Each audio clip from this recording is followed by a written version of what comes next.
Hello there, prospective history fan. I'm Stu, and this is the introductory video for Standing Athwart History Yelling Go, my new YouTube channel about the history of everything.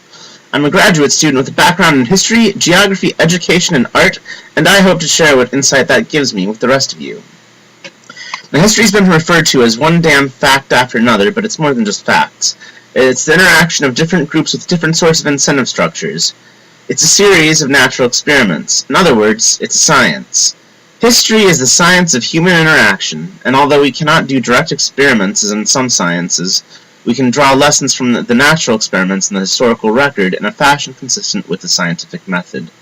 Cynicism is the most natural urge I feel as a historian reading about the societies of the past, and for good reason. Most groups will do whatever is in their own interest, oftentimes in the face of comic ethics, or even common sense.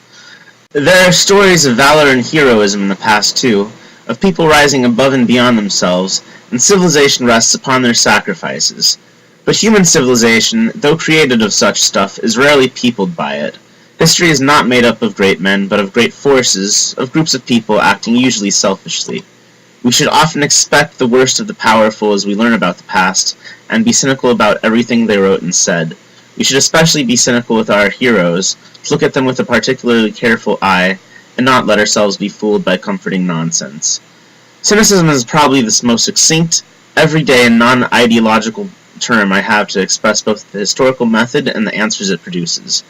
And it's important in a democracy that we all work with the same facts, so I provide the facts and attempt analysis, but distinguish between the two.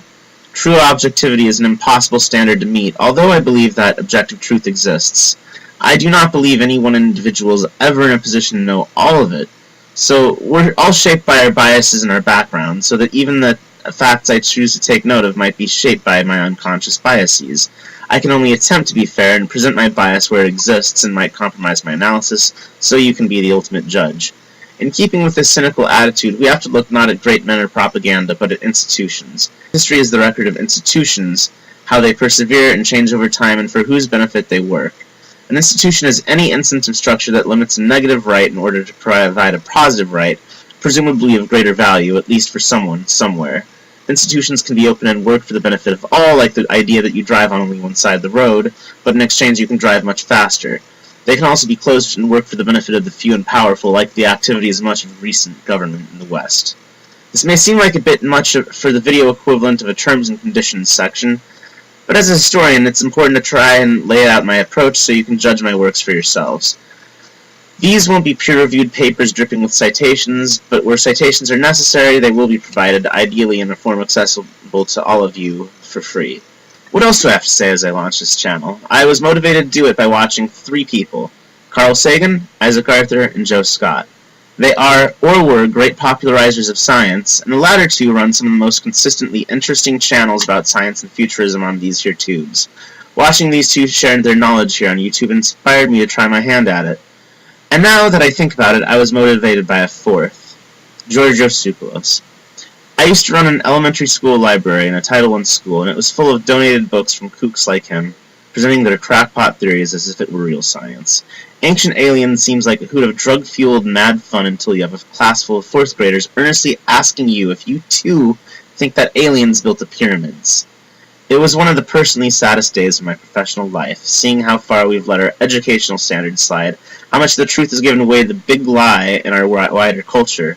But it was also one of the most insightful for me too, because I taught those kids about the Drake equation and Fermi's paradox, and they got it.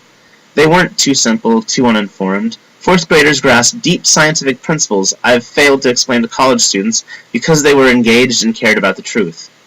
We have so much nonsense polluting our history and our science these days, and yet an ever-growing hunger in our society to know the truth. If my channel serves as a small part of the answer to both problems, I'll call it a smashing success. So without further ado, I welcome you to this channel, and I hope you will enjoy watching my videos, and I'm looking forward to interacting with all of you. Thank you for stopping by.